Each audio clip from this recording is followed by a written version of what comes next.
IMO ఇమో అని పిలిచే యాప్కు కాలర్ ట్యూన్ ఎట్లా సెట్ చేసుకోవాలో అని చెప్పాను కదా. ఆ సెట్టింగ్ ఇప్పుడు చెప్తాను, సరిగా చూడండి.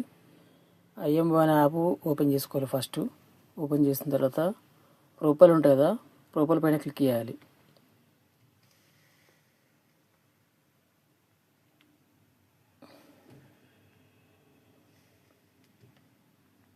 ప్రొఫైల్ పైన క్లిక్ చేసిన తర్వాత ఇట్లా ఓపెన్ అయింది కదా.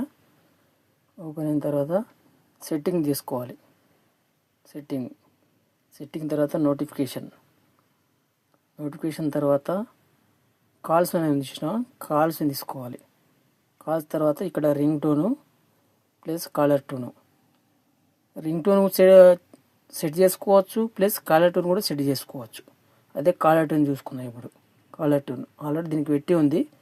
కాకపోతే మనకు ఇప్పుడు దీంట్లో వచ్చిన పాటలు హిందీ పాటలు వస్తాయి. హిందీ పాటలు మనకు అద్దనుకుని మనకు కావాల్సిన పాట మనం ముందే డౌన్లోడ్ చేసుకొని పెట్టుకున్నాం కదా, అది దాన్ని తీసుకోవాలనుకుంటే ఇక్కడ బాణం గుర్తు లాంటిది చూసినావా, దీన్ని ఓకే చేసుకోవాలి. ఓకే చేసుకున్న తర్వాత ఇక్కడ ఇంపోర్ట్ ఫ్రమ్ వీడియో అని ఉందా, ఈ ఇంపోర్ట్ ఫ్రమ్ వీడియోని ఓకే చేసుకోవాలి. ఓకే చేసుకున్న తర్వాత దీనిలో వస్తాయి పాటలు, కంప్లీట్గా మొత్తం పాటలు వస్తాయి. మనకు నచ్చిన పాట ఏది ఉంటుందో అది సెలెక్ట్ చేసుకోవాలి. అది సెలెక్ట్ చేసుకున్న తర్వాత ఇప్పుడు నేను ఇది సెలెక్ట్ చేసుకున్నాను, ఈ పాట వచ్చింది. సెలెక్ట్ చేసుకున్న తర్వాత ఇక్కడ ఈ సిగ్నల్ కదా, ఇది ఓకే చేసుకోవాలి. ఇది ఓకే చేసుకున్న తర్వాత ఇక్కడ ఏదో నేమ్ యాడ్ చేయాలి. ఏదో ఒకటి నేమ్ యాడ్ చేసి డన్ చేయాలి. డన్ చేసిన తర్వాత ఇక్కడ వచ్చేస్తుంది సక్సెస్ అని వచ్చేసింది.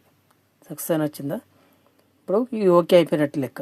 ఇన్ యూజ్ అంటే వాడుకున్నట్టు. మీకు ఎవరైనా కాల్ చేసినప్పుడు డైరెక్ట్ అదే పాట వచ్చేస్తుంది మనకు. ఓకేనా, ఇంతే. దీనికి పెద్ద టైం ఏం లేదు. దీనికి డబ్బులు ఎట్లాంటివి ఏం కట్ కావు. మనకు కలర్ టోన్ సెట్ అయిపోయినట్టుగా. రింగ్ టోన్ కూడా సేమ్ యాజ్ ఇట్ ఈజ్ అంతే సెట్ చేసుకోవచ్చు. ఇక్కడ యూజ్ ఫోన్ రింగ్ టోన్ ఉంచిన సేమ్ అదే, సేమ్ అన్నీ అలాగే చేసుకోవాలి అంతే. ఓకేనా, థ్యాంక్ యూ ఫ్రెండ్స్. నచ్చితే లైక్ చేయండి, షేర్ చేయండి, సబ్స్క్రైబ్ చేసుకోవడం మర్చిపోకండి. Okay, thank you.